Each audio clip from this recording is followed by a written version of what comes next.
It was not yet the dawn of October 2nd, 1973.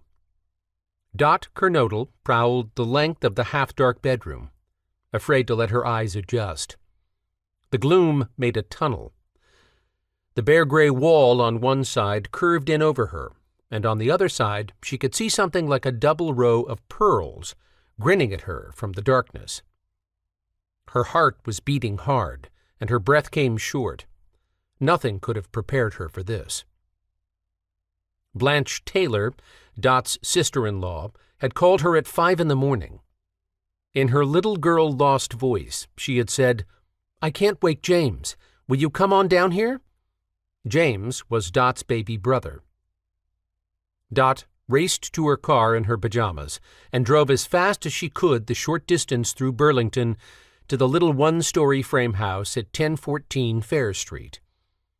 All the way there, she tried to prepare herself for the possibility she would find James dead. You never knew with Blanche. You could never quite tell. James had been sick for weeks, and Dot had been secretly worried the whole time it was the heart attack come back, even though it had been 4 years. That could be just how Blanche would say it. "I can't wake James." She might mean James was dead.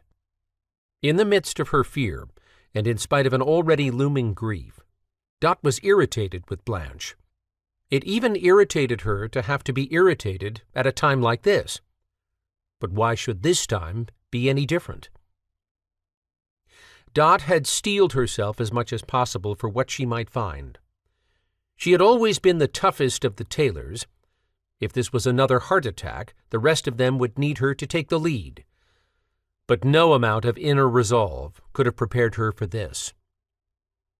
Blanche was sitting in the living room with Cindy and Vanessa, her 14 and 20-year-old daughters. They were comforting their mother, who was dry-eyed and unemotional. When Dot came in the door, Blanche turned from the sofa and said simply, "He's in there."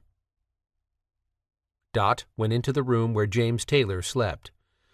Behind her, at the front door, Dot heard Ralph, her brother, coming in. She stopped, leaned forward, and concentrated on the place in the darkness where she knew the bed to be. Gradually, she recognized James, his body filling in like the Cheshire cat around the grinning rows of teeth.